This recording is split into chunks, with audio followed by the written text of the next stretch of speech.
Since the day I finished my schooling, there's something I've been wrestling with. Without the structure of daily learning that school once provided, without the challenge to think and grow, I've noticed something troubling. And it's this growing concern that my mind has begun to soften. And by softening, I mean I can feel my ability to concentrate and think deeply slipping away, like trying to hold water in cupped hands. You see, all my life, learning was simply a part of that routine. Knowledge accumulated naturally day by day, without me even thinking about it. But now, in this exploration phase of my life, the responsibility to remain intellectually curious falls entirely on my shoulders. And since I haven't been carrying that weight as well as I should have, I've decided I'm going to do something about it.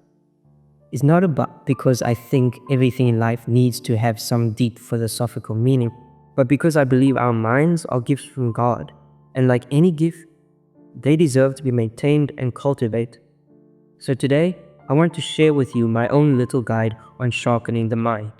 Think of it as maintenance for the most important tool you'll ever own. Now, I'm not one of those people who think social media is inherently evil. Like any tool, it can be used for good or for evil. A knife can create either amazing food or cause terrible damage. The choice lies with the one holding it. I have Instagram, Facebook, and YouTube on my phone. But if I'm honest, Facebook sits unused, mainly because I can't even remember my password. Instagram gets opened maybe once a month. And YouTube, well, that's where I do most of my learning.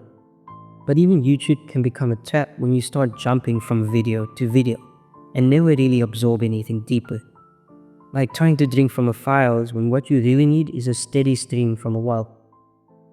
However, the solution isn't to eliminate technology. It's to learn to use it with intention. I've started doing this by treating my phone the way it was meant to be treated, as a tool for communication and learning, not as an escape from thinking.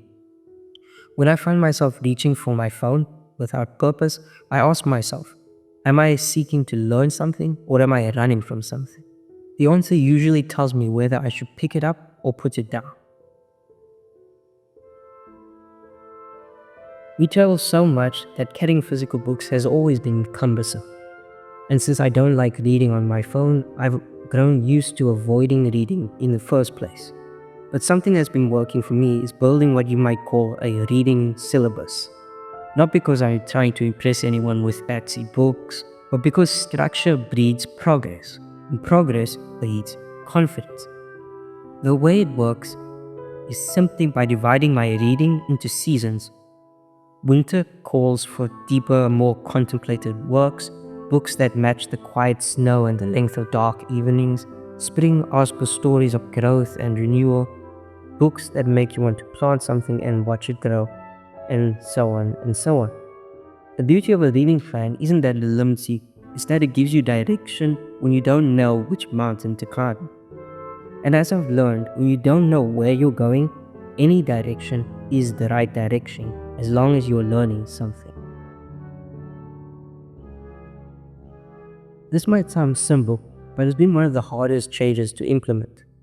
I realized I was eating meals while watching videos, scrolling through feeds, doing everything except actually tasting my food. God gave us the ability to taste, to smell, to truly experience the nourishment He provides. When I eat while I'm distracted, I'm not just missing the flavor, I'm missing the moment of the joy of being alive, chance to be present. So instead, when I eat, I eat. Sometimes I'll look out a window if I need something to occupy my mind, but in the end, I'm learning to be comfortable with the simple fact of nourishing my body. And it isn't a bad thing that my mom's food tastes even better and I feel more satisfied. At least once a week, I read one essay. It might be from a collection I'm working through or a long-form article from a magazine, something substantial that requires me to think, process, to engage with ideas larger than my immediate concerns. These essays are exercise for the mind. They stretch your thinking, challenge your assumptions, and introduce you to perspectives you might never encounter. They're long enough to require sustained attention, but short enough that you can finish one in a single sitting. I'll be honest, my family has always picked interesting movies to watch. The Summit of the Gods, The Secret Life of Walter Mitty, and much more. But as my brother wants to be a director, recently the house has been filled with more classical films than ever. The sound of Humphrey Bogart, John Wayne, and Audrey Hepburn can be heard year and again. The sound of films that require me to think. Foreign films that expand my understanding of other cultures, classic films that have stood the test of time for a reason, and art films that challenge me to see the world through different eyes entirely. Films that aren't about being pretentious or showing off, but about remembering that our minds are capable of understanding the most complex and beautiful things if only we give them the chance. As a wise filmmaker once said, when you overcome the barrier of subtitles, you will be introduced to so many more amazing films. One of my favorite things in school was research. There was always something deeply satisfying about diving into a topic, following references, connecting ideas, and building understanding piece by piece. As such, anything that piques my interest goes right into my notes app, ready to pursue. When I read something fascinating, I write it down. When a question occurs to me, I pursue it. When I encounter something I don't understand, I make it my business to understand it. Knowledge is power, but more than that, knowledge is freedom. The more you understand about the world, the better equipped you are to navigate it, to contribute to it, and to leave it better than you found it. When we lived in North Cyprus, we lived near the sea, and nothing else. Every morning there was silence. I never did go on walks by myself. I was always a bit too nervous.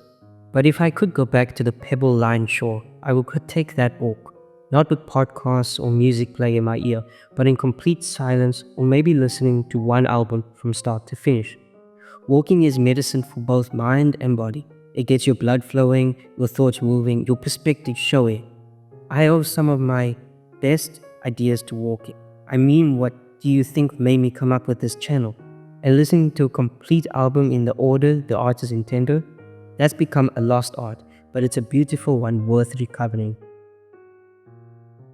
We live in a world of screens and keyboards where most of our daily interactions involve touching flat surfaces.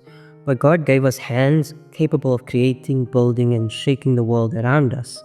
I've always loved tools, craftsmanship, and gardening. There's something deeply satisfying about working with your hands, about creating something physical and tangible. Whether it's my weightlifting, contortion practice, or simply the ritual of cleaning and maintaining my belongings, I love it all. Your hands-on hobby doesn't need to be complicated. It could be drawing, gardening, working, cooking, or simply taking better care of things you already own. The point is to engage with the world beyond the digital, to remember that you are a physical being in a physical world. And here's what I've learned. Nothing is ever truly lost. Your ability to think deeply, to concentrate, to learn, it's all still there. You just need some practice. Each small step matters. Each book you read, each walk you take, each moment you choose presence over distraction, it all adds up. Progress doesn't happen overnight, but it does happen gradually, step by step. The mountain of a sharper mind, a deeper capacity for thought, a richer inner life, it's there waiting for you to climb it. And you know what? You're going to make it to the top.